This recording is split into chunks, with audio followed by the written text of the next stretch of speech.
you're working on the land side, that is, those open areas freely accessible by the public, and do not require an airport-restricted area permit, you still need to obtain a work permit.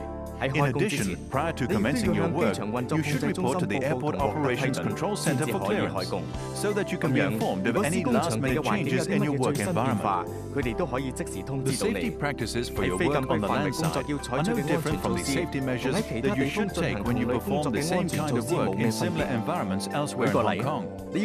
For example, you must mark your worksite boundaries clearly by setting up hoardings or mills barriers to prevent other airport users from entering the site. And you must provide adequate noise and dust control during your work.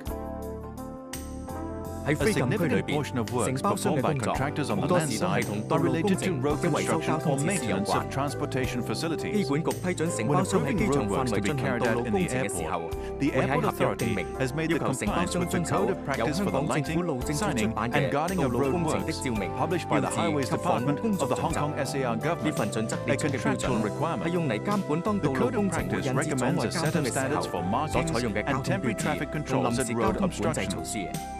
Any work carried out on the airport roads must adopt the standards required for roadworks on expressways under the Code of Practice. The purpose of the Code of Practice is to ensure that the safety of drivers, pedestrians, and the road workers themselves is adequately protected. It provides comprehensive guidelines on the sizes, designs, colors, material, locations, and layouts of all signs and lights at roadwork sites, and requires the regular inspection and appropriate management of the signs and lights, whether they are controlled manually or by automatic means. For example, all the safety devices must be secured properly so that they are stable even in adverse weather conditions. In addition to addressing the needs of the vehicular traffic, the Code of Practice also covers requirements for enhancing the safety of other road users and workers. For example, obstructions and excavations should be guarded. There should be barriers for pedestrian footways, which have minimum width specifications. And work-zone protection barriers should be built to protect road workers against off-traffic vehicles.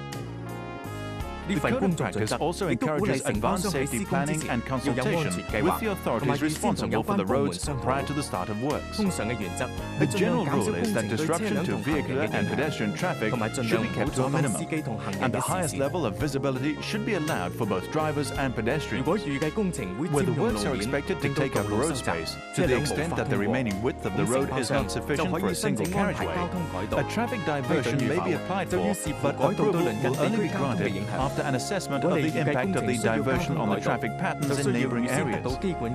If traffic diversion is anticipated, prior approval from the Airport Authority, Hong Kong Police and Transport Department must be obtained. Contractors should note that even though they have obtained a work permit, they are not allowed to park their vehicles on airport roads except in designated parking spaces.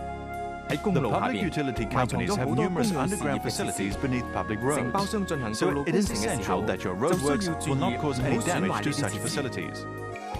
The usual causes of inadvertent destruction of electric cables, gas pipes, or telecommunication networks are lack of planning and coordination, and site workers not following work orders closely.